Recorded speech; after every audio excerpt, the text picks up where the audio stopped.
They slashed their way out of their own tent in a frenzy, abandoning their supplies, shoes, and even their warm clothing, despite the freezing temperature of -13 degrees Fahrenheit.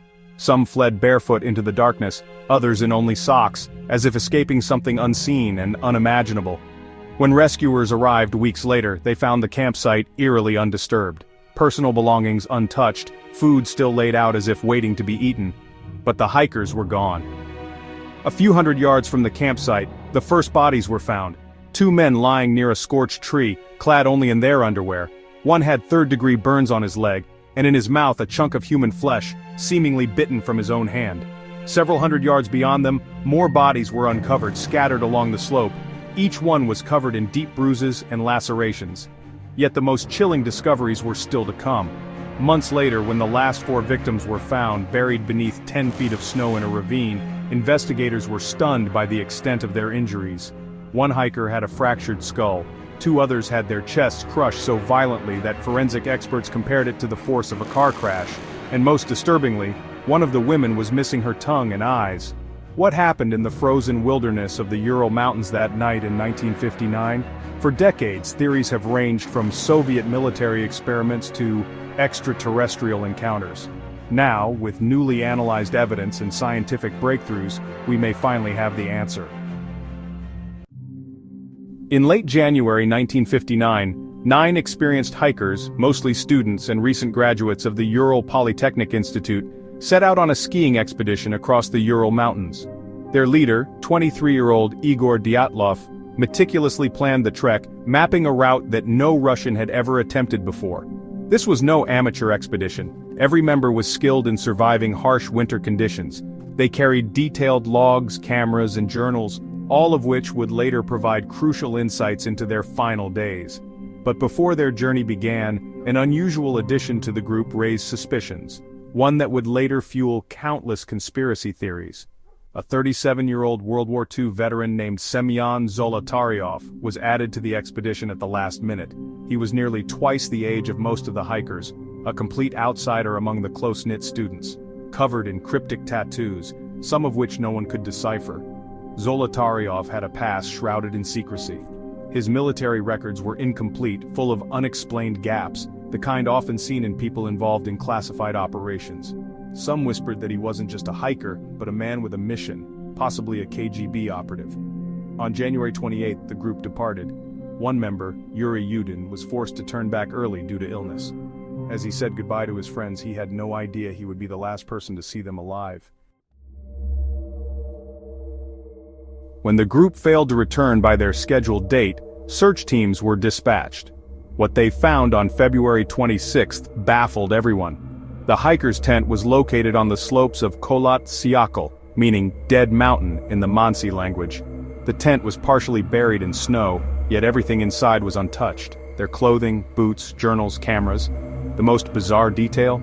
The tent had been sliced open from the inside, as if the hikers had desperately fled from something within. Tracks led away from the tent, but they were erratic. Some showed signs of barefoot movement, others indicated a stumbling, frantic escape. The prints led down toward the tree line, where the horror only deepened. Beneath a cedar tree, 2 bodies were found, wearing only underwear. Their hands were scraped raw, their fingers blackened with frostbite. Above them, broken branches and traces of human skin suggested someone had tried to climb the tree. Nearby, 3 more bodies were discovered, lying face down in the snow. They appeared to have been crawling back toward the tent, but their journey ended in death. One had a cracked skull. All bore signs of extreme hypothermia. Months later, the final 4 bodies were found in a ravine, buried beneath thick snow. Unlike the others, their injuries were severe. 2 hikers had crushed rib cages, as if struck by immense force. One had a shattered skull, and the most disturbing of all, Lyudmila Dubinina, one of the women, was missing her tongue, eyes, and part of her face. Tests revealed an unsettling detail. Some of their clothing was highly radioactive. For decades, the Dyatlov Pass incident has sparked countless theories, each more chilling than the last. Some believe the hikers unknowingly stumbled into a secret Soviet military test, possibly involving high-powered explosives or radiation-based weapons. This theory gained traction due to the strange burn marks on trees, the high levels of radiation found on some of the clothing, and the Soviet government's quick shutdown of the case. Others suggested a far more supernatural explanation. Some claim the hikers were attacked by a Yeti, pointing to a blurry photo taken by the group, showing a shadowy figure among the trees.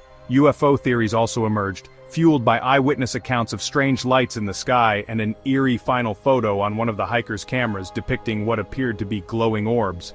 Then there was Semyon Zolotaryov, the oldest member of the group and a World War II veteran whose sudden addition to the expedition raised eyebrows.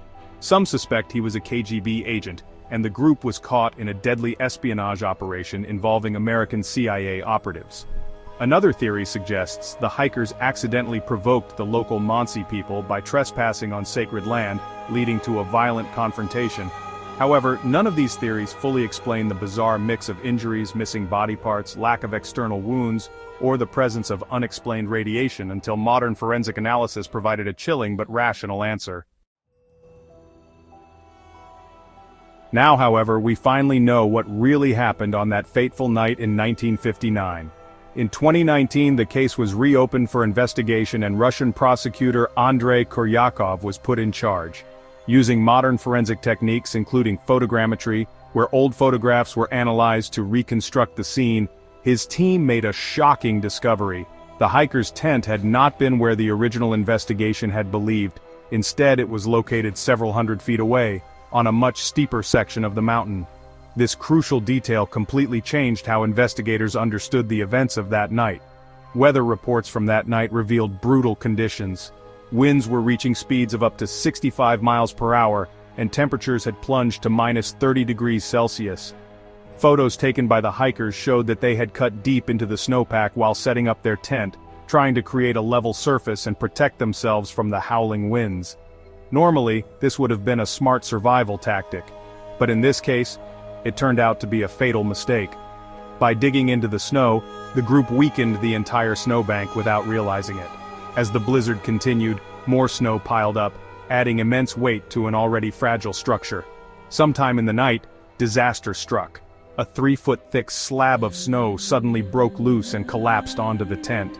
The weight of the falling snow, up to 1,000 pounds, crushed some of the hikers underneath, causing severe injuries.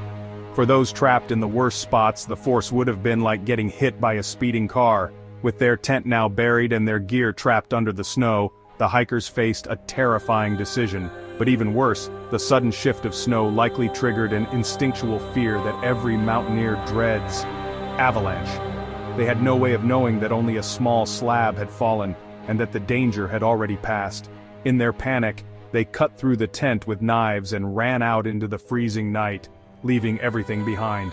Desperate to escape what they believed was an oncoming avalanche, the group fled downhill toward the tree line where they thought they would have a better chance of survival. But in the chaos, no one had time to grab warm clothing, boots, or supplies.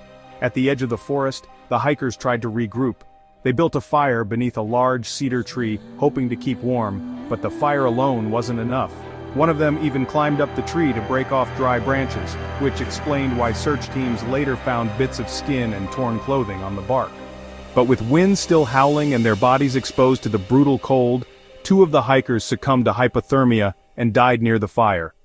The others knew they had to act fast. They cut the clothes off their fallen friends to keep themselves warm. This explains why some bodies were later found in their underwear. At this point, the group split up. 3 of them, likely the strongest, decided to climb back up the mountain, hoping to retrieve their supplies from the tent.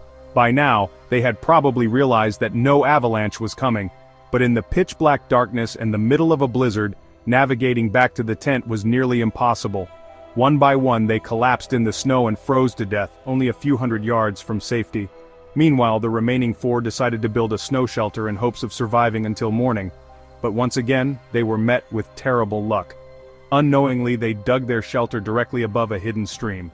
This particular stream never fully freezes in winter, instead it carves a deep tunnel under the snow and ice.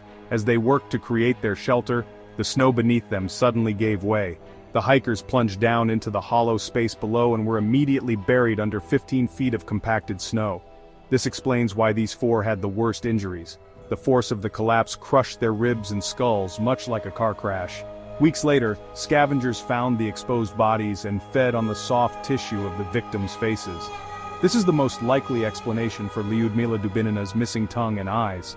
Not foul play, but simply the work of animals. There was still one last mystery: the radiation. Some of the hikers' clothing had been found with unusually high levels of radioactivity. This fueled decades of theories about secret military experiments or even alien encounters. But once again, there was a logical explanation. One of the hikers had previously worked at the site of the world's third worst nuclear disaster, the Mayak nuclear complex. In 1957, an explosion at the Soviet facility released massive amounts of radioactive waste into the environment. This hiker had even been involved in the cleanup, and another member of the group had lived inside the contaminated zone.